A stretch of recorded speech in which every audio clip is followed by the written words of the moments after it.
to maintain the queue. If you are not speaking, please mute yourselves in order to minimize the disturbances. Thank you very much. Recording in progress. So thank you, Prajwal, for the introduction. So we are continuing our discussion on this Purusha Suktam. So you find that in the title we have mentioned Purusha Suktam from Rigveda. I think I mentioned earlier that this Purusha Suktam is one of those hymns which are found in all the four Vedas, the Rigveda, Yajurveda, Samaveda and Atharva Veda. Of course, in the Yajurveda, in the Taittiriya Aranyaka, it is much longer than the version that you find in Rigveda.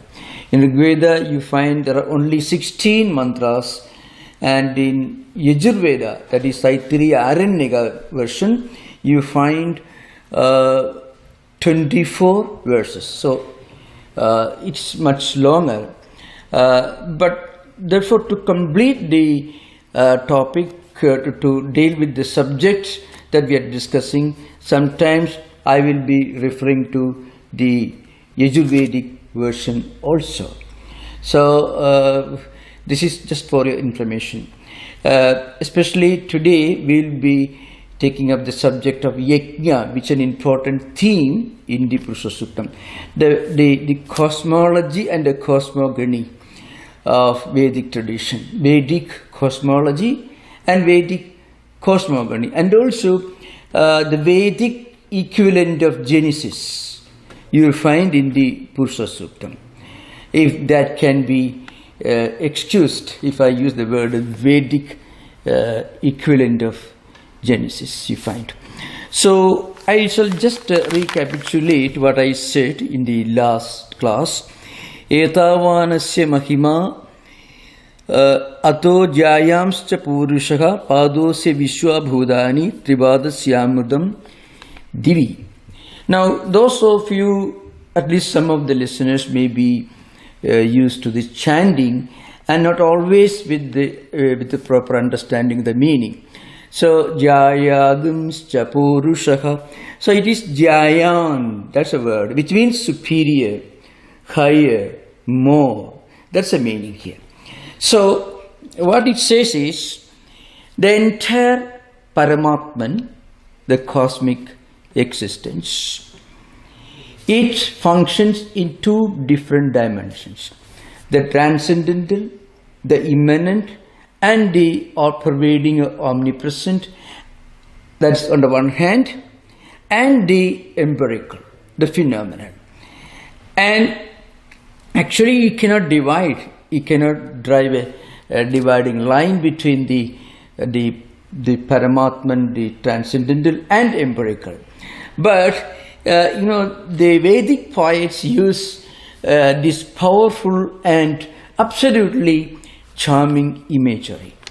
The absolute reality, that 3/4 of it exists as the transcendental, and the same absolute reality, 1/4 exists as the empirical. So the empirical reality is the phenomenal world, which we experience in the three states of consciousness, that is the waking, the dream and the deep sleep states, that is called Jagrat, Swapna, Sushupti. These are the three states of awareness that we use to interact with this empirical phenomenal reality. And it manifests as so many names and forms and diversities and so on. This changing, the constantly evolving and changing phenomenal existence.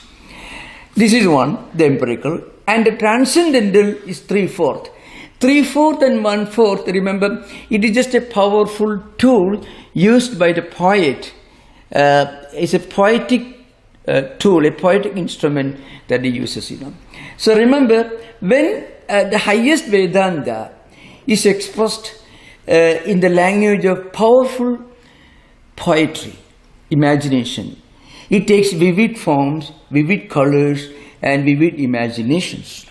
Tattvamasi, Aham Brahmasmi, I am Atma Brahma, all these great statements in the Upanishads, they try to state the fact in the language of brevity. But the Vedic poet just sings, and in this mystical song, you can find this imagery. That's why, Etavan Asya Mahima, Etavan, whatever you see around you, which of course Samaveda, which is chanted in much more elongated, longer vowels, called Tavan Asya Mahima, Asya Purushasya Mahima. So whatever you see around, what your eyes and ears and what different senses of perception and mind bring to you, all these are indications of the glory of the Paramatman. But the Paramatman in its pure form is above all this. Jnayan is superior to all this. So it can be, in the language of Sri Ramakrishna, Shiva and Shakti, Brahman and Shakti, we call it. So in Shankaracharya's own, so the Shiva Shakti Yukto, if there is these are all great poetical works in Shankaracharya. And also you find in the Gospel of Sri Ramakrishna says, the snake and its ability to move, Brahman and its function as this phenomenal world. It is Shakti. So this empirical phenomenon corresponds to the Shakti aspect, the kinetic, the functional aspect of Brahman, and the transcendental, the 3/4 corresponds to the potential, the transcendental dimension, not the empirical dimension. So Padaha Asya Bhutani. So Asya Bhutani. Asya Padaha Imani Bhutani, that's idea means. The Purushasya Padaha, 1/4 of this Purusha, 1/4 of this Paramatman manifests itself as this empirical world. Bhutani means all things which have come into existence. So whatever you see in this empirical world, things which have come into existence, exist for some time and they disappear later. Just as a phenomenal world, during waking state we see things, during dream state we see the same things but in a different way. In deep sleep state we don't see anything. So there is diversity and difference with regard to our consciousness or experience or awareness at the empirical level. But there is one Turiya, the seer, the witness, the subject, the perceiver, the unchanging witness, and what the witness witnesses, the empirical phenomena. The empirical phenomena undergo change and the witness remains unchanging. Turiya is the witness, the drashta. So 3/4 functions as Turiya and 1/4 Padosya Vishwabhutani. So Vishwabhutani Asya Padaka. So this entire empirical world is 1/4 of it. There it says Asya Mahima, Purushasya Mahima, Samarthya Visheshaga Natu Tasya Vastava Surupaka. This empirical world undergoes changes all the time. This empirical world doesn't represent the full picture of the reality. So, and then of course we discussed this, but it's important to remember this again. Padosya Vishwabhutani Tribadasya Amurdam Divi. So Purushasya Avasishtam Tribadaswarupam Vinasharahitam Dyodanatmaki Suprakasharupe Vyavatishthade. That is Sayanacharya. Remember, Sayanacharya was the great commentator who wrote commentaries on all the 4 Vedas. Before Sayanacharya, there was Bhattabhaskara and there were others. And after him also, this Mahidhara, who came in the nearly 16th century, and Sayanacharya, he was living in the 14th century during the early phase of Vijayanagar Empire, and before him there was Bhattavaskara, and again before him there was in the 6th century AD, that is roughly around 150 years before Shankaracharya, there was the great commentator known as Skanda Swami, who was also, he is supposed to be the most authentic among the earlier commentators of Vedic literature. The most authentic commentator of the later period of Vedic commentary, Vedic interpretative literature is Sayana, who is supposed to be the most authentic, because his interpretation is not exactly obsessed with the ritualistic attitude, but rather he gives a lot of importance to metaphysical aspects of Vedic literature. Now we are coming to the fourth mantra, and this is a very important mantra. We will discuss the fourth one.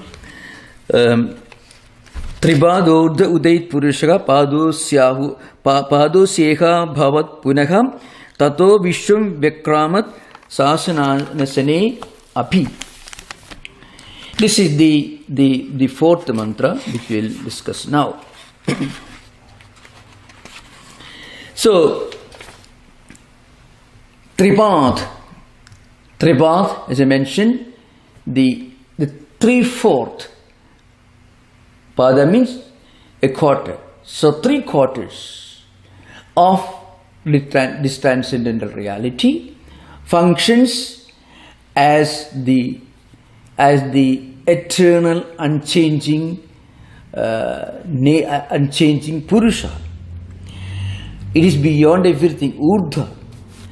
Udaidat utkrishena vivatishtade. That's a Sayanacharya's commentary. Again, the same absolute reality which functions as the transcendental, it again and again, asya padaka iha puna abhavad, is an old expression. Abhavat is the modern Sanskrit language, which means 1/4 of this Purusha, it manifests again and again as this manifested universe. Now, again, to explain this further, not only the empirical phenomena, but also the living creatures and living organisms, the Vedas use this word sasana anasane abhi. So, sasana and anasane, that's the meaning. Sasana means things which function, eating, living, which breeds, which we can see, consuming things. Bhojanadi mean, actually that's the meaning here, but that which eats.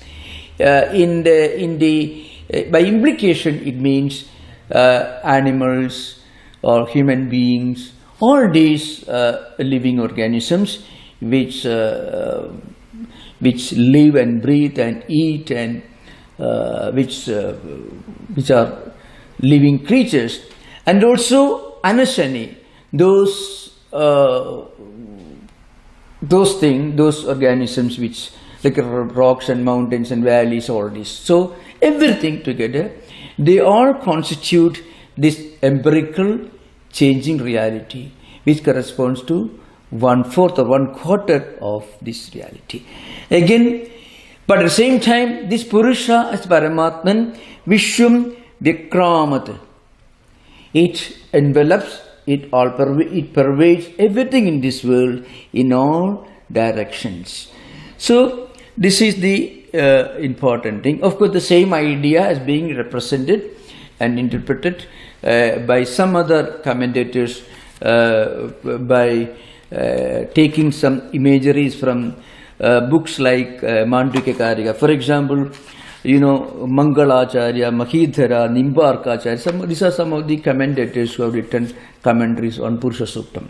Nimbarka has not written any commentary as such on Vedic literature as a whole, but you find Purusha Sukta as being subjected to interpretation by many commentators with a strong monotheistic orientation. So Vasayanacharya, who was a follower of Shankaracharya's Advaita, he uses the word Paramatma Swarupa, the transcendental reality. According to Ramanuja and Nimbarka and others who consider Purusha Sukta as very, very important, of course Narayana Suktam is more important for Sri Vaishnavas. They look upon this transcendental reality as a monotheistic creator God who creates this world, who lives within everything in this world as Antaryami, as an indweller, and who blesses the whole creation, who takes care of the world, who listens to our prayers, and who protects all living beings. So this 3/4, which is interpreted as the transcendental unchanging reality Paramatma Swarupa by Sayanacharya, is interpreted as all-knowing Saguna Sakara Sabhisesha Ishvara by non-Advaitic schools of philosophers. There is not much difference, because according to the Saguna Sakara schools of Vedanta, means Ramanuja, Madhva, Nimbarka, Vallabha and others, the highest reality is a God who creates his world, who is full of attributes, endowed with all attributes. Sagala Guna Kalyana Nidhi, as Ramanuja says, is a repository of all conceivable supreme spiritual qualities and attributes. So that's a minor difference between the interpretations of Advaitins and non-Advaitins. But we are not technically concerned with that. After this, we can read the commentary, since you are interested, because after this, after the sixth, with the sixth mantra, Purusha Sukta begins to take a new turn, explaining the creation of the world as an act of self-sacrifice on the part of Paramatma Swarupa. So how from Paramatman Virat Purusha emerges, how from Virat Purusha the entire cosmos emerges, and with diverse forms and names. So you can imagine Srishti or creation is interpreted as an act of self-sacrifice by the Purusha. That will come later. Sayam Saha Ayam Urdham Ud Aid Asmad Ajnanakarya Samsarat Bahibhudaha Gunadoshehi Asprushta Sthidavan Utkarshena Sthidavan. So Sayanacharya says there is a great difference between the empirical and the transcendental. The 1/4 or 1/4 of this reality and the 3/4, which is the transcendental. That is, the transcendental reality remains always untouched, either by good things or bad, good or bad. Because if you try to give attributes to the absolute reality, that also will amount to defining the reality. And the moment you try to define something, you are limiting its scope. So if you suppose somebody says God is a kind-hearted person, that means God equals a kind-hearted person. So there you have closed the lid, you have defined God.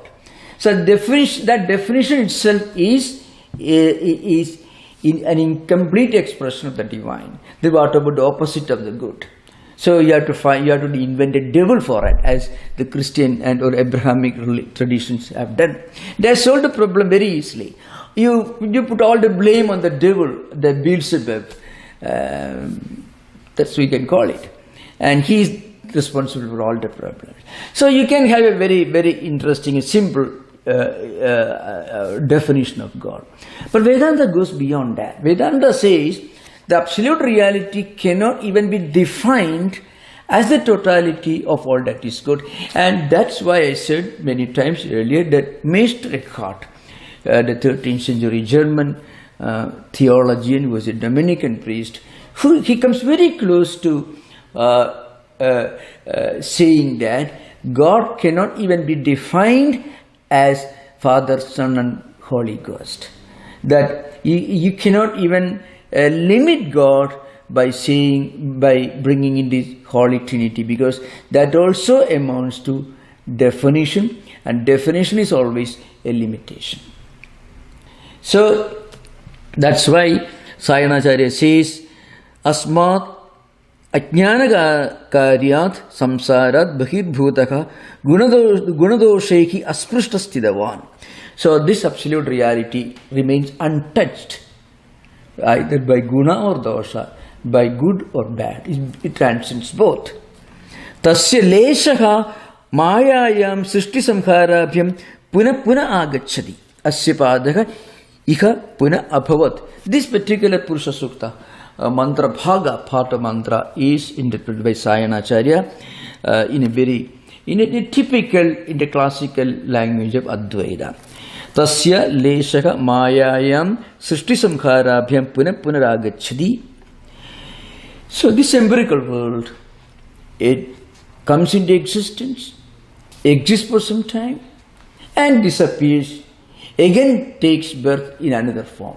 So if we can think of the history of creation, actually the very term itself is ridiculous, because according to Vedanta, it comes, goes, and again returns. So it's like a cyclic rotation. It goes on. So Vedantic or Vedic cosmology and cosmogony can be only understood in the language of this metaphor of a wheel that goes on rotating. It doesn't really begin anywhere and doesn't end anywhere. Because Maya means limitation. Maya means relativity. Something that exists but doesn't exist for all time. That it exists within the framework of time, space and causation. Is caused by something, it cannot exist independent of itself. It exists within the time frame because it comes and it changes. It means it goes on changing. So it is subject to time. And also space. You need time, space and causation. So Sayanacharya says, Tasya leshaka mayayam srishti samkharabhyam punaragacchati. So it comes and goes. It is affected by sattva guna, rajo guna, tamo guna, and within the sphere of Maya, this 1/4 comes and goes. It is created, existing, and then after some time it disappears. So the commentators will quote, Vishtabhyahamidam Krishnam ekam sena sthido jagat. All the Bhagavad Gita mantras, slogas are frequently quoted in support of this view of Sayanacharya. Again, Tataha mayayam agatyanandiram vishwam, that is Deva Manusha Tirigadi Rupena Vividha San. What happens is, it comes into existence in the form of Maya, and then it exists in the form of different living creatures, that is asana and also anasana, things that do not engage in any activities like eating or anything like that. So in all this sachetana and achetana, things which are effulgent and things which are non-effulgent, in all these, this Purusha exists as an antaryami, as an indweller. So then of course there is the important expression is given of sāsana and anasana. That is according to Sayanacharya, sāsanam bhojanadi vyaparopedam anasanam tad rehidam. Again I explained all this. Anasana means which doesn't, things which animals or creatures they have to eat and exist. They are called sāsana. And anasana means the opposite. mountains and valleys and all this, which do not normally engage in any of these activities. Girinaryadikam chedana chedanam tadubhayam yata syat tatha vividho bhutva abhivikramati. Goes on rotating. This is the Maya. Now, after this, the fifth mantra, and fifth mantra discusses one important subject, and that's the end of it, the particular subjects. Tasma virada jayada virajo adipurushaha sajado atirichada pachad bhumi madho puraka. This mantra says, from this Paramatma Surupa, this cosmic mind, Virat Purusha comes into existence. From Virat Purusha, this phenomenal world, the universe of diversities, different names and forms and changes come into existence. So the whole process of evolution is explained here. That is, from Paramatman, Virat Purusha, through Maya, this Atman, through the mechanism of Maya. We cannot say Atman is making use of Maya. The very idea of the perfect, eternal, immortal, unchanging Brahman existing in the form of this changing, non-eternal, impermanent world, that phenomenon, that mystical question is resolved by this unique mechanism put forward by Shankaracharya, and that mechanism is Maya. So what is Maya? Maya implies the same thing as Mithya, in this context at least. Something that is not absolutely non-existent, but something which is not existing all the time. So it is neither absolute existence. When you call something which is absolutely existing, its absolute existence means it should be existing all the time, in the past, present and future, without any change. It is called something which is absolute existence, or something which exists in an absolute sense. Maya, or anything within Maya, doesn't exist all the time in the same manner. This is another thing. It should be unchanging. Something which is existing all the time without any change. And that alone can qualify for this, for the status of absolute reality in Vedanta.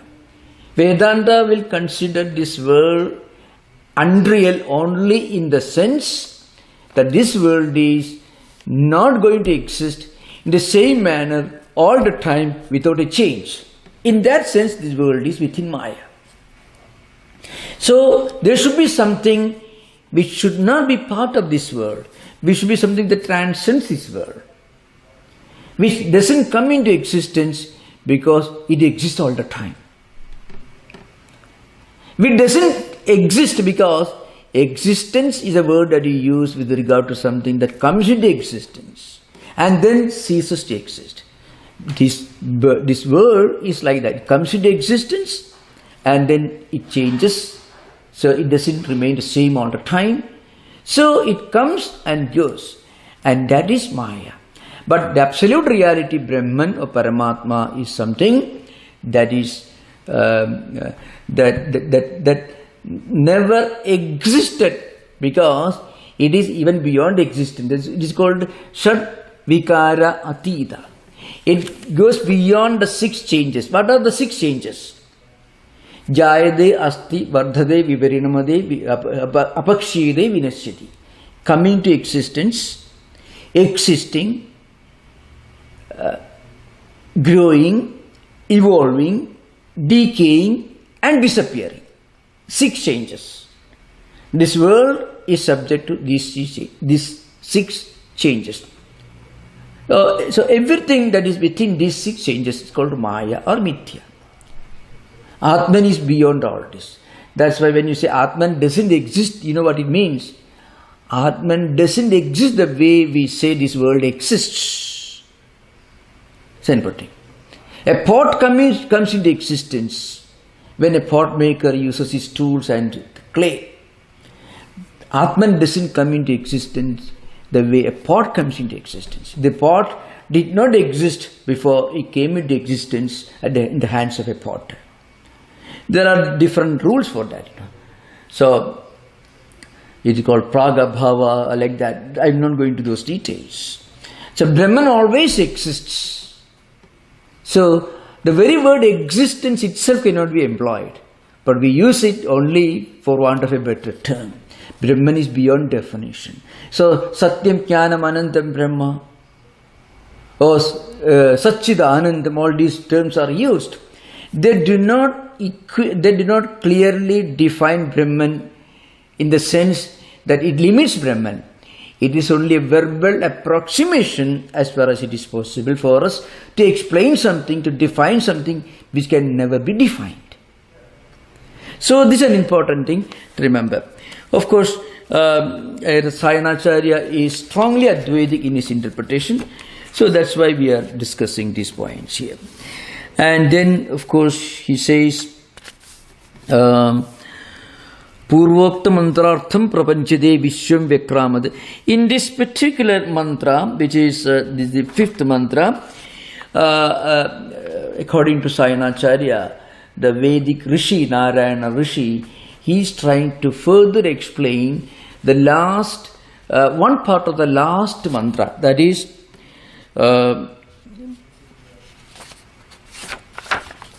Vishwam Vyakramat, that is the mantra in the fourth mantra, part of the fourth mantra.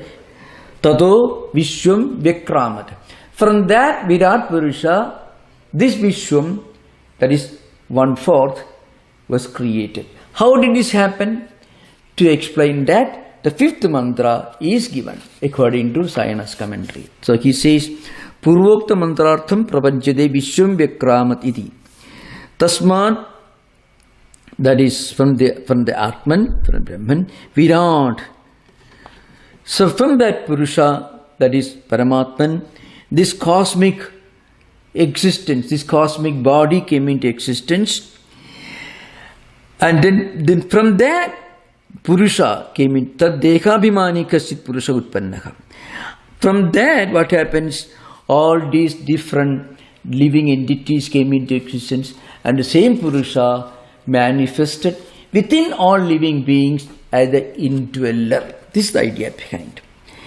From 6th and 7th mantra onwards, we are discussing the concept of yajna. So I shall try to give a detailed description of this concept of yajna. It is very famous, remember. So one important point to remember, most of you, is the 7th mantra of Rigveda doesn't give a full picture. So after the 6th mantra, you have to go to the Krishna Yajurveda version of Purusha Suktam. So Purusha Suktam, it's much more comprehensive, much more complete in the Krishna Yajurveda, that Taittiriya Aranyaka version. It has got 24 mantras, which actually gives a much more comprehensive explanation of Srishti, or creation, as a sacrifice, as a sacred ritual of sacrifice done by Paramatman, this Purusha. So, let me see the, this 6th mantra is Tayyat Purushena Kavisha Deva Yajnamadanyvata Vasanto Asyad Ajyam Grishma Itma Sharat Kavihi. This is the 6th mantra. After that, there is another mantra which comes not in Rigveda but in Yajurveda. And that mantra is Saptasyasan Parithayaha Trisapta Samidha Kritaha Deva Tad Yajnam Tanvanaha Abadhan Purushan Pashu. So in this imagery of creation as a yajna, you have to understand many things about this. It's a very profound idea. Now, Paramatman itself it sacrifices itself and manifests itself as this world of diversities.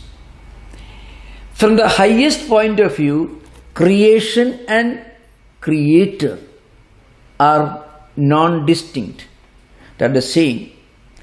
But from the non-Advaitic point of view, there is a clear-cut difference and distinction between creator and creation. So, before going further, I shall try to explain this concept of yajna. Yajna is the word used in this Purusha Suktam. Deva yajna matanvata. You can find all this. And also, Havi, Purusham, Pashum, all these are used. Havi means sacrificial materials. Ajyam means ghee, clarified butter, that is used for all these rituals. And then there is a yajna pashu, something that is to be sacrificed. Remember, when you use the word sacrifice or yajna, when translated into the English word sacrifice, it doesn't mean sacrificing animals, nothing of the kind. Absolutely different. What it means is, this creation itself is a great act of sacred ritual of renunciation on the part of Brahman. The transcendental, all-pervading Brahman manifests in all of us as a divine spark, apparently limited by this body mechanism. So this phenomenon is explained in the light of an imagery of yajna. So first we must know what is yajna. First of all, most of you must have heard of the Pancha Mahayajna, which is normally practiced by all householders. That is Brahma Yajnam, Deva Yajnam, Pitru Yajnam, Aditi Yajnam, Bali Deva Yajnam. So every day, of course there are different interpretations of this. Every day we give up something, act of renunciation.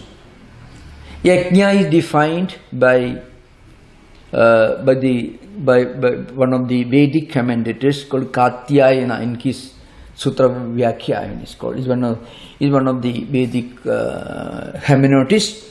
So according to him, yajna vai seshtatamam karma. Yajna is any noble act of renunciation, unselfishness can be called yajna. So anything that we do with a definite purpose, with a definite motive, to fulfill a strong felt desire, it is not yajna. The same work, whether even if you are building a bridge, taking care of your children, teaching in a university, whatever it is, when it is done as a sacred deed, sacred activity, without a selfish motive, with the sense of sanctity and sacredness, it is called yajna. That is why yajna vai sreshtatamam karma. A karma or an action becomes sreshtatama, means noblest, highest. Those of you are interested, if you read Mahatma Gandhi's My Experiments with Truth, when he talks about how Gita influenced him, so he says that Gandhiji was not a Sanskrit scholar or a philosopher in the true sense of the term, but he was a deep and dedicated student of Bhagavad Gita, which he considered to be like his mother. So what influenced him was this art of doing everything with total non-attachment, which he called anasakti, Sanskrit word which means non-attachment. It's an example of yajna. So a politician also can practice yajna. Another interpretation of yajna is more commonplace. That is, Devadodeshena dravyasya tyagaha yajna. So if you go to a temple, you perform a ritual and you give up something you give, or you do a puja in your own home. It is called a kind of yajna in the sense you do that with some purpose. You may want to get some, you may be praying to God for fulfilling some needs, and as a part of this prayer you may give up something, money or wealth or little, that is also yajna. But the most sublime, most elevated meaning of the word yajna is yajno vai sreshtatamam karma. Now, to understand the metaphor of yajna in the process of this, it's called prajapatya yajnam, it's called prajapati yajnam, it's called. That's a term used, that's the yajna metaphor used in the Purusha Suktam. To understand this, we should know a little about this yajna concept. So one thing is, of course, the real root meaning is shung abhishavi, that's a dhatu, which actually means savo yajne susanthani. I mean, you just have a desire for achieving something good in your life and for others, and you perform yajna. So that can become a yajna. Now, there were two types of these yajnas of Vedic sacrifices prevailing in ancient times, which is not the subject of discussion in the Purusha Suktam interpretation. In Purusha Suktam, the Srishti of creation itself is the result of a yajna, of a noble act on the part of Paramatman. But to understand the sublime concept of yajna or yajna used in Purusha Suktam, I want to give little more details. The reason why I am giving these details is yajna is frequently translated into English word sacrifice. Actually, it is not a very happy or complete or satisfactory translation. Yajna is an act of noble deed, kind-hearted, compassionate, full of a sense of renunciation, serenity and sanctity. But anyway, there were two types of these Vedic sacrifices prevalent in ancient times. So one was called Sapta Havir Yajna, the other was called Sapta Soma Yajna. 7 kinds of yajnas of Vedic rituals, better called Vedic ritual, not Vedic sacrifice. So the moment you talk about sacrifice, immediately you bring Abraham and trying to sacrifice his son, and all those things will come. So that's why we have done enough mischief to betray the true meaning in which the great sages wrote all these wonderful things, So let us try to avoid doing more damage to that. So the word yajna should be translated not into the English word sacrifice, but as a sacred ritual, sacred ceremony. That is yajna. You are teaching in a university, you are an ideal teacher, you have acquired knowledge, you consider as your sacred duty to teach a new generation, so that the knowledge you have acquired from your teacher, you return to the teacher by teaching your students. So it's called a Deva Yajna or Brahma Yajna in the Vedic context, or Rishi Yajna. Actually, when we discuss these great subjects, we are actually paying homage to the great sages of Vedic times.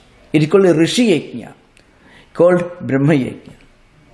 I mean, yajna done, a kind of act of paying back to the great knowers of Brahman or the great sages of the past. So a professor teaching a student is also performing what we call Rishi Yajna. The wisdom he got from his teacher, he transmitting to another person, another generation. So that is a yajna. Why? If he does it with a sense of dedication, sanctity and sacred, it is yajna. It is not killing an animal in front of somebody and nothing of the kind. Totally different, absolutely misleading. So coming to the subject, Sapta Havir Yajna. Havi, actually it means a sacrificial material. Well, we call the materials, things which are needed for this sacred ritual. Mostly you find, what do they use for this Vedic rituals. They need samit, I mean the fagots of wood, pieces of wood. We are going to discuss in the Trivado, Daudai, Purushaga, you find in the coming mantras, which are really from Taittiriya Aranyaka. We'll discuss, maybe next day, we'll discuss how that altar where this Vedic ritual is performed is explained in the light of 12 months, 5 seasons, Grishma, Hemanta, Shishira and so on, and also the 5 senses of perception, the 5 senses of action, the 5 elements which constitute our physical actions and entity, and our mind. And finally, this mind should be ritually offered to Paramatman. And that is a process of contemplation or meditation. And Paramatman itself, the all-pervading divine reality, performed this creation of this world as an act of sacred ritual. So, the 7 yajnas called Sapta Havir Yajna, where Havis is offered in the fire. Ik Agnadhanam or Agnihotram, Deshapurnamasam, Pinda Pitriyajnam, Agrayanam, Chaturmasam, Nirudha Pashubandham and Sautramani. Some of these are not being practiced in modern times. Some of them are still being practiced. It's called Sapta Havir Yajna. Then there are Sapta Soma Yajnas. Yajnas of Vedic rituals in which Soma is offered. Soma is the extracted liquid of some sacred herbs, which according to some traditional scholars are no more available anywhere in this world, but in today's performances in some places of India, they still somehow they grow that old Soma Lata, called the Soma plant, which is a herbal plant. The Soma Yaga or Agnishtoma, Atyagnishtoma, Udkhya, Shodashi, Vajapeya, Adhiratra and Aptoryama. These are the 14 types of yajnas which are normally performed. In the 7th mantra you find something very interesting. The Vedic altar where yajna is performed is explained. For example, there will be 7 borders, which are again they place a fagot or something, 7 places, and they do the sankalpa. Sayanacharya will tell you sankalpa means when you do this, we must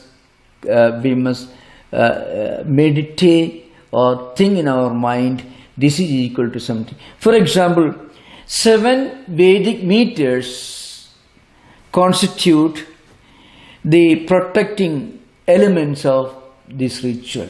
7 Vedic meters. They are Gayatri, Ushnik, Anushtup, Brihadi, Pankti, Trishtup, Jagati.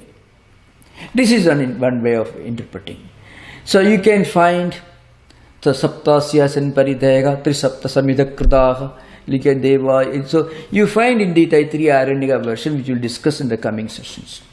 So to begin with, I want to give this brief explanation of yajna. In the Bhagavad Gita also, the word yajna comes in its most sublime sense. Yajna thar karmanonyatra lokoyam karma bandhanaga tudartham karma kaundeya mukta sangha samachara. Any person who does his work, duty or activity, any activity, other than as yajna, I mean in a way without considering that duty as yajna, that person is caught, trapped, is bound. So, yajna thar karmanaha anyatra lokoyam karma bandhanaha. So, any activity that you do in this world, without this sense of sanctity and sacredness, and this what you call non-attachment, without any selfish desire. If a person does it with a lot of selfish desire, boundless ambitions and ego and strong motive, sense of motive, that activity itself becomes a bondage. On the other hand, the same work done as yajna becomes a tool that breaks the binding chains. It becomes a path towards our own liberation. So every activity can be and should be done as yajna. That is, as a noble, sacred, ritualistic activity. Then it saves us from bondages. Otherwise, if we do it with a great sense of ambition and selfish motive and attachment, then it becomes a great invisible chain that binds us to this world. So, the whole creation itself, the whole Srishti or creation, is now conceived to be an act of elaborate Vedic ritual in which Brahman or Paramatma sacrifices himself. Not that he sacrifices, not in that sense, the sacrifice of word should not be misled. This all-pervading reality begins to manifest in all living beings as the divine spark. This is the yajna. So, the all-pervading transcendental reality existing as the immanent reality.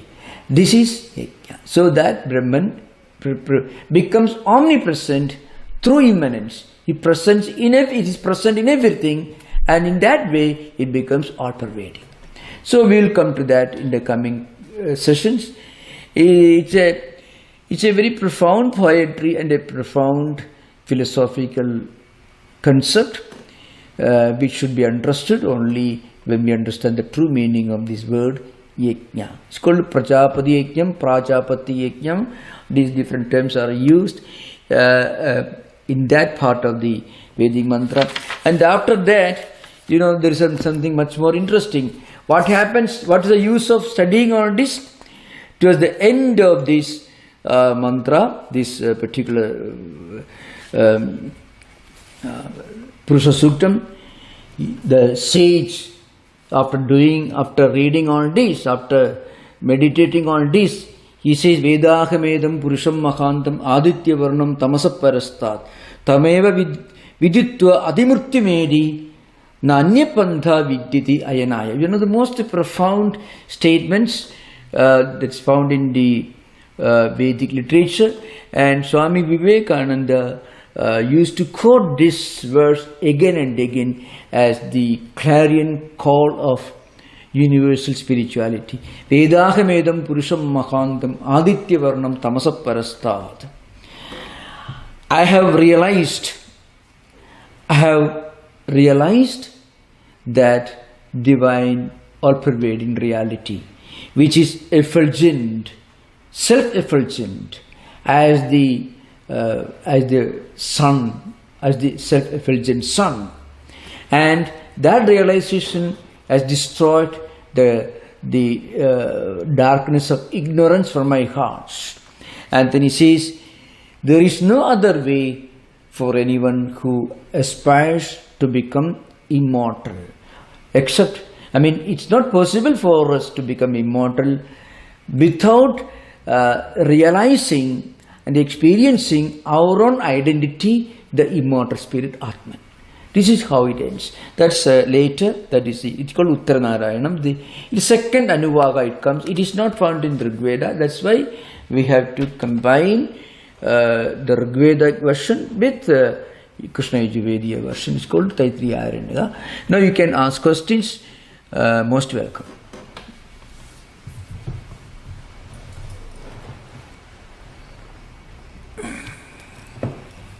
Maharaj, thank you very much. I'm looking at the gallery. I don't see any. Oh, wait, a hand has gone up. There were no questions on the YouTube feed, but Sri Ram has a question here. Yeah, Sri Ram, yeah. You explained the Smaha Virada Jayata. Yeah.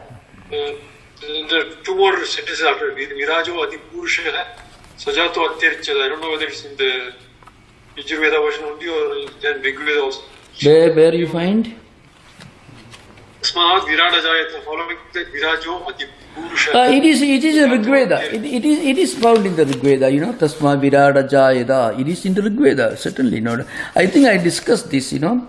It is in Rig Veda. So Sayanacharya. So I am referring to Sayanacharya's commentary on Rig Veda only here, because Yajurveda commentary I have not brought. I mean, it's there, but I am not referring to that. Who is the Virajo Adi Purusha? Yeah. What is that referring to? Virajo Adipurusha. So the point is, see, that's again, we should always refer to Sayanacharya. You know, that's the essence of our fundamental texts of Indian philosophy. That's the title, you know. So what are the fundamental texts? Sayanacharya is one of the fundamental texts. Adipurushat Brahmanda Dekhaka Virat Dekhasya Upari Aparimidameva Dekham Adhikaranam Krutva. What it means, you see, this from this Paramatman, and Paramatman is called Adi Purusha by Sayanacharya's commentary, you know, Sayanacharya commentary. This cosmic intelligence, Virat, Brahmanda, we call in Sanskrit, came into existence. And the Brahmanda became the Adhikaranam. Adhikaranam means the support, the Adipurusha. So, Tasmat Virat Virajaka Adi. So, Adi here implies this Brahmanda, the Virat itself became the Adhikaranam. Adhikaranam means the support, or where you sit, a table on which you sit, the table is the support, it is the Adhikaranam. And this Virat Purusha came into existence. Virat Purusha identifies himself with this entire cosmic universe. So, the attributeless impersonal Parabrahman, how from that Parabrahman this physical, tangible universe came into existence. So, in the later part of the commentaries, Naramantra says, through Maya. And through Maya, this universe, this empirical universe came into existence from the Paramatman. We should not, again, that is a problem of word. How the attributeless, transcendental, formless reality manifests as this physical universe which has a form, which has a lot of attributes. That mystery is resolved by using this technique of using Maya. So Maya is not used in Purusha Suktam. The word Maya is brought in this commentary by Sayanacharya. Mayayam, it happens in Maya. So the absolute manifesting as the relative. There is no other way of explaining. Because Maya is not absolute existence, but it's not absolute non-existence. So something that seems to be real till you realize that it is not real. And that realization is nothing but the realization that Brahman is the only absolute reality. When you realize this question we will not raise. That's the point. Maya or Mithya is something that we consider to be absolutely real till we realize what is the absolute reality. When we realize that, this question itself disappears. Old rope and snake. Yeah. You mentioned Pancha Mahayajna. Pancha Mahayajna. Pancha Mahayajna is, I can explain this, you know. You mentioned Brahma Yajna, Deva Yajna. Yeah. Of course, there are different. Brahma Yajnam, Deva Yajnam, Pitru Yajnam, Aditi Yajnam, Bali Vaishudeva Yajnam. Brahma Yajnam can be called as a sense of indebtedness to Brahmajnanis of ancient times. Deva So Yajnam. the yajnas are, there is a parallel in the 5 Ridas. Remember, these Panchamaha Yajnas are 5 rituals performed by householders, to be performed by householders in their life. Here, the yajna need not necessarily mean what yajna means in Purusha Sutta. In Purusha Sutta, this yajna is sublimate to the highest philosophical, mystical level. The yajna concept is used in Purusha Sutta to resolve the mystery of this empirical world coming into existence from the transempirical, transcendental reality. But when I was trying to introduce the very concept of yajna, I gave the list of the Sapta Havir Yajnas, Sapta Soma Yajnas, which are performed by students of Vedas, Vedanta, not Vedanta, but Vedas, householders, to be performed as a ritual, obligatory for certain groups belonging to certain Vaidika tradition, Vaidya Sampradayas. Panchamaha Yajnas are compulsory for all householders. This Panchamaha Yajna also can, sometimes in some books you find Pitri Yajna, Bhuta Yajna, Nara Yajna, Rishi Yajna, like that you find. But here Brahma Yajna is nothing but the essence here, essence of indebtedness. Actually, Yajna here means paying back, giving back something. So that also involves the fundamental theme of Yajna, that is renunciation, giving up desires. So, for example, how do you perform Brahma Yajna? You perform Brahma Yajna by teaching Brahma Jnana to others, by living as accordingly. How do you perform Deva Yajna? By doing pujas, rituals in your everyday in your home. Householders have to do it. Again, Pitra Yajna, how do you do Shraddha and other ceremonies you perform? Or if you do something in the name of the departed souls, that is also a way of performing Yajna. Yajna here in the Panchamaha Yajna context, Yajna means giving back to our ancestors, sages, or Rishi Parambara, giving back our indebtedness. You are indebted to your... Repaying the Ridas, the 5 Ridas. Yeah, it is called Rana. It's called Rana. So, Rana has got different meanings in this Smriti literature, you know. But here, Panchamaha Yajna, the word Yajna, I was explaining the concept of Yajna. So, in its very earthly, empirical sense, Yajna means you study something from a teacher.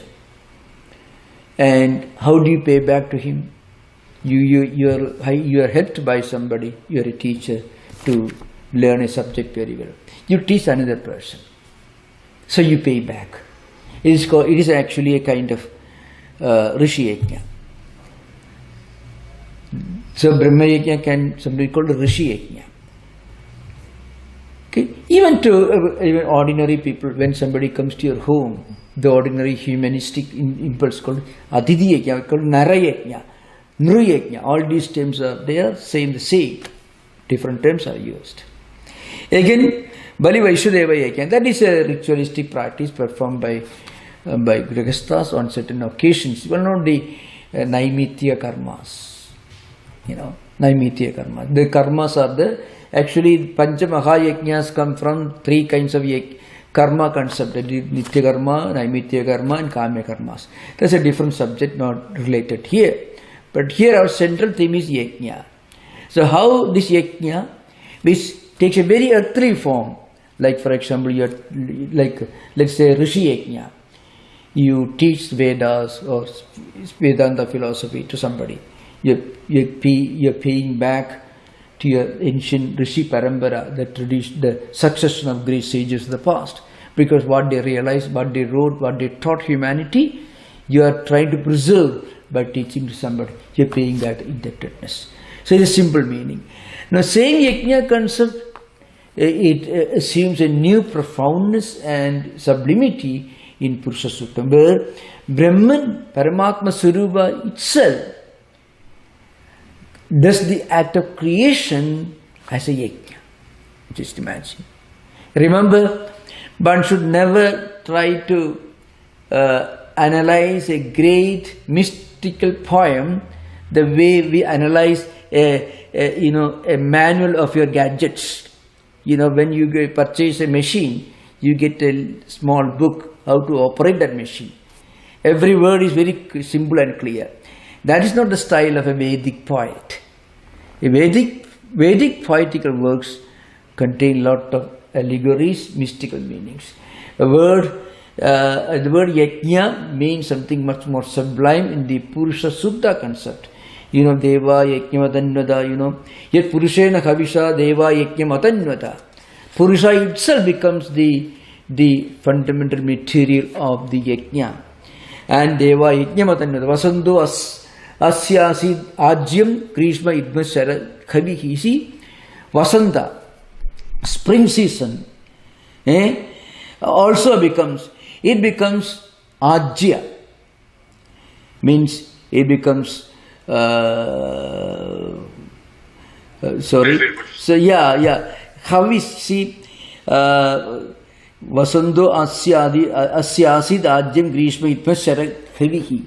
So Sharat, this autumnal season, it became Khavihi. Grishma is the summer season, it became Idma means Samit, the dry faggots of wood that may be used for burning the fire of yajna. So, and again in the commentaries by other commentators, they are bringing 5 senses of perception, 5 senses of action, and all that. The Trisapta Samita Krita, I find 21 Samit. We'll explain that later. What are the 21 faggots of wood used for this sacrifice? For the ritual, you come to that later. Trisapta Samita Krita. So, we will don't jump from to some other verse that we are going to discuss maybe next after session. Okay? Thank you. Thank you. Thank you, Maharaj. David, you're next. David, most welcome. Yeah. Hello, Swami. Yeah. I have a question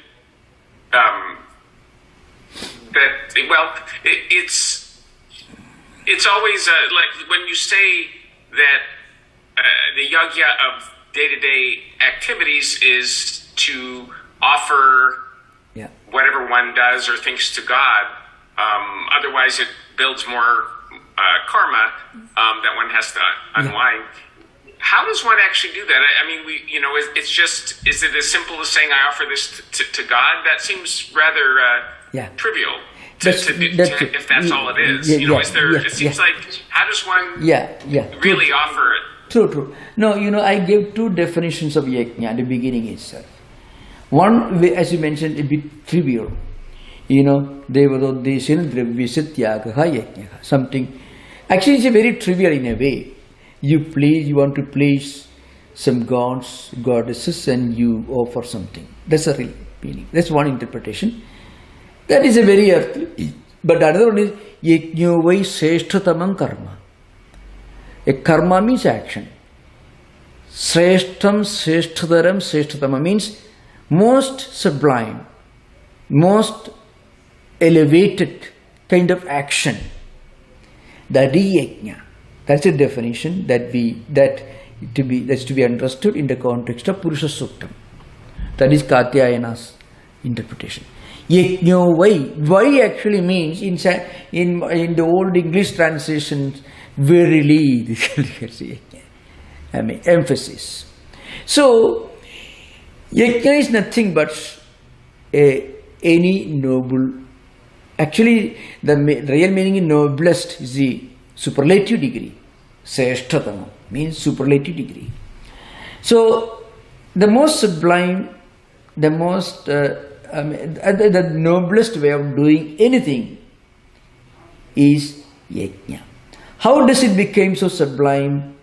When the actor, the one who does it, has absolutely no desire, is totally non-attached, still he does his best. Actually, he is sacrificing himself, if you use the word sacrifice. Actually, he is renouncing everything for doing something wonderful. So that doing everything with all sincerity, with all serenity, then only becomes yajna.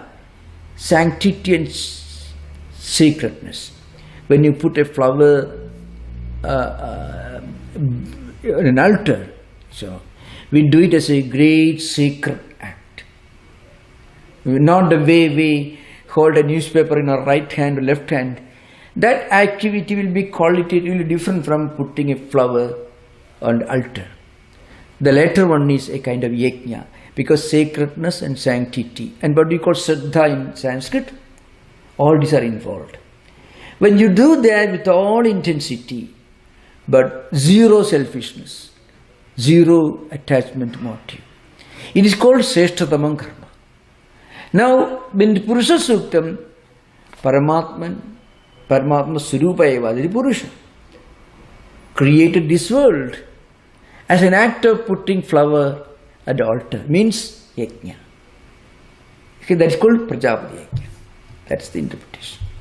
So, remember, yajna, I was giving different interpretations, different meanings of yajna, because if I give a simple meaning, I want to make this session a bit more comprehensive than very earthly, simple, straightforward. I wanted to make it a little more academic, because unlike the Sunday lectures, which are meant for the common audience, here we are, I'm sure those who are sitting in front of me are highly evolved intellectuals and students of philosophy. See, look at the subject, the fundamental text of Indian philosophy. And we are quoting from works, the Vedas, the commentaries on the Vedas, and all the great texts of ancient times. It is much more ancient than the oldest of Greek philosophical texts, you can imagine. So I want to give a little more far-fetched and academically expanded interpretation. That's why I use the word yajna in different connotations, this idea. Thank you for the question. It gave me a chance to explain, which otherwise I would not be able to explain properly. Thank you. Yes, Swami. I guess I have one other corollary. Please, most welcome. Like it says, like in the Gita, it says offer everything to God. Yeah. How does one do that? How does one, like one can say, when one is offering a flower at the altar? Yeah. It's relatively easy to know you're offering to God because it's a shrine and so forth. But you purchase a house. There's a message. Then it decreases in value by $100,000. One realizes when one feels badly that, oh, I didn't really offer it because otherwise it wouldn't matter. So how does one actually offer it so that when bad things happen, it's like, oh, this is God, sort of the Lord giveth, the Lord taketh away. Blessed be the name of the Lord. How does one actually practice? There's a disturbance in recording. There's a connectivity problem. Recording in progress. There's a problem. Can you hear you? Can you hear me? Can you hear me? I think we may have lost the Swami's feed momentarily. So, David, that question's going to linger in the air. Yogi, I do think goes back. There's a disturbance. There's a disturbance. It's an opportunity for us to take a look at the instructions that we're receiving, another form of the Rishi Yajna.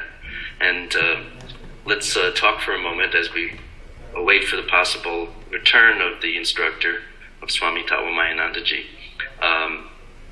I just am very impressed with the way that this instruction, that this Purusha Suktam ties together the fact of the rituals with the philosophy behind the rituals, which is really what's behind David's question and some of the responses on the chat.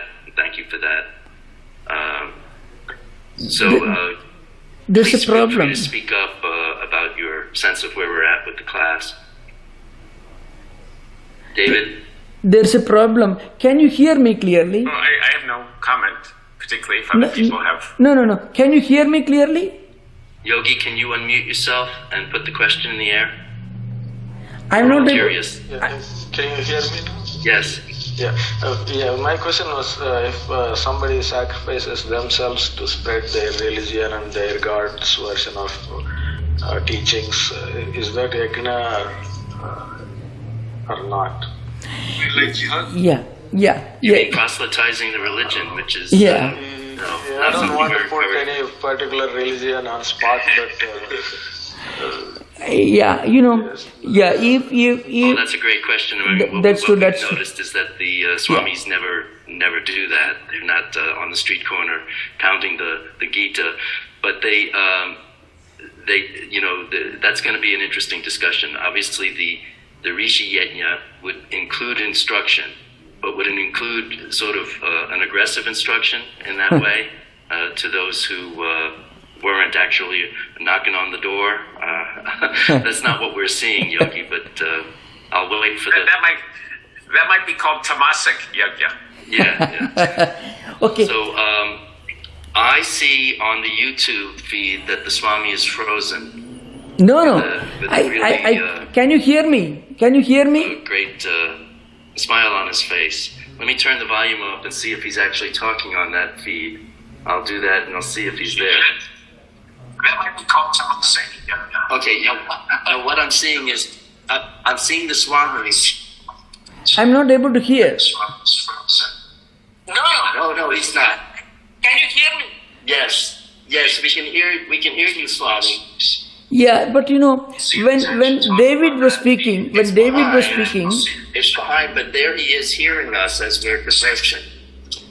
When David was speaking, it was highly disturbed. The sound was not clear. We're not able to see you nor hear you on the Zoom. So we're waiting for you to re-engage with the Zoom. Here we are in the Zoom class. So until I turn the volume up on the YouTube, we didn't see that you were still live on YouTube. We've lost the Zoom feed. So let's see if their tech crew can re-engage the Swami on the Zoom. And I'll give that a few minutes. Oh, he might just be muted here. No, he's not. He's not on screen as a participant. So if they can reconnect him to the Zoom, then we can continue. And if not, we'll have to suspend the class and reconvene next week. No, this is fine. No, okay, but why the screen is not coming? We're back. Oh, yeah. Now we're back. Swamiji, we can see you now, Maharaj. Yeah, we can see and hear you. See? Terrific. Okay, I couldn't.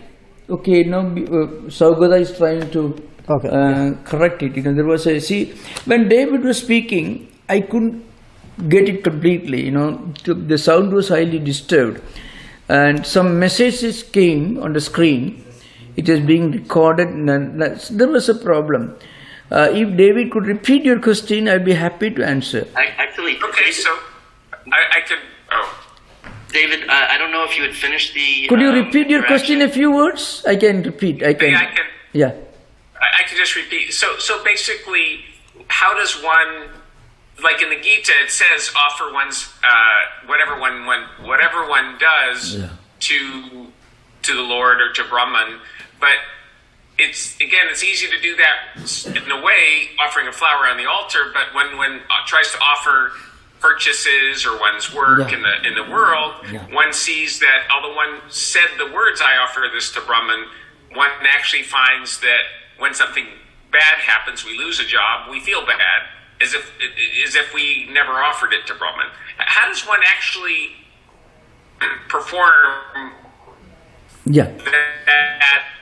So it is an offering and we don't, Okay, now it's clear, but sometimes your sound is, I don't know if there's any problem at your end. Anyway, I should try to explain this. Now, the point is, so when we do our best, whatever may be a profession or job or duty, when we do our best with all sincerity and honesty, at the same time, we may not succeed. You cannot be sure you will succeed though you work very hard with all sincerity. And our actions produce a lot of problems. While when we are engaged in an action, we become anxious about the possible results. When the results are not up to the expectation, we become disappointed. All these things happen. So Gita brings in this idea of Swadharma, which is actually nothing but yajna, giving in another word. So whatever may be our duty by virtue of our education or application or profession or resources, whatever may be the duty of a teacher is to teach, the duty of a doctor is to treat patients, like that. When we are fully dedicated to that work with all sincerity, at the same time, when we look upon it as our way of justifying our existence in this world. See, the education you have received as a doctor, you are justifying when you try to treat a patient. The education you have received in university, you are trying to justify when you teach your students well, whatever may be, like that. So, we have a way of justifying our existence and our identity in this world by trying to do the best that is possible. It becomes a kind of sacred, sanctified activity. It becomes a yajna. And Yogi raised a very interesting, and I am very happy, it's a very important question. Yogi, you raised the question when somebody is trying to maybe proselytize or forcibly teach you something. Well, I tell you, there is one word, which is a adjective, sreshtathamam. That word is used. Any action which is sreshtathamam is a nabunsalinga, neutral sender, karma. So sreshtathamam comes. What is sreshtathamam? Actually, this is called taratama. Sreshtham, sreshtataram, sreshtathamam means superlative. Strong, stronger and strongest light in English. So sreshtathamam means the most exalted. That's the real meaning. The most exalted. When does an action become the most exalted action? When it doesn't deliberately hurt anyone, do any harm to anyone, done with all noble intentions, then it becomes an exalted kind of activity.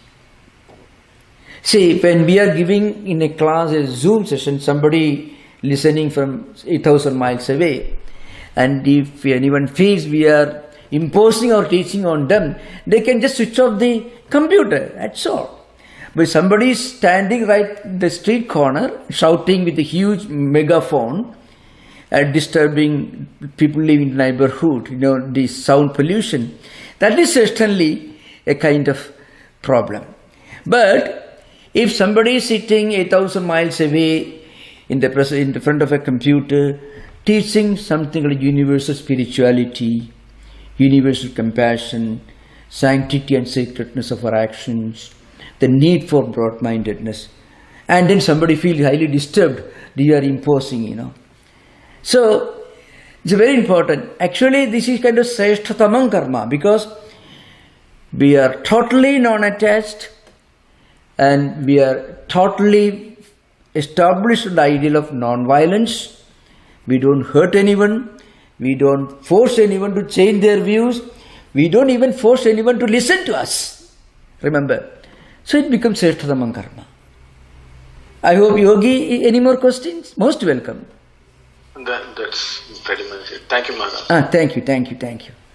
I'm much obliged to every one of you, because your questions enable me to explain things better. So that is the greatness of Vedanta. You see, Swami Vivekananda said, and Purusha Suktam is nothing but Vedanta in the language of mystical poem. So Swami Vivekananda said, even an agnostic or an atheist, if he becomes a good human being, that's the essence of spirituality. That's all. That is what Gita says in the Bhagavad Gita, in the 12th chapter, samdushta satatam yogi yadatma dhrinishcheka, all the adveshta sarvabhudana maitra karuna evaja nirmamo nirahankara samadukha sukakshami sandushta. Like that, Lord Krishna gives a list of the ideal bhakta, the ideal devotee. He never tells you, even once, you should pray to me, you should go to the temple. No, he only tells you, please be a good, noble human being, and you can be spiritual. That's something very interesting. To be spiritual, you don't have to do anything except becoming a good, noble, human and humane being. That's the essence of spirituality. So thank you, every one of you. Thank you, namaskar. Hoping to meet you again next time, next Sunday. Om Shanti Shanti Shanti. Harihi Om Tat Sat. Sri Rama Krishnarpanamastu.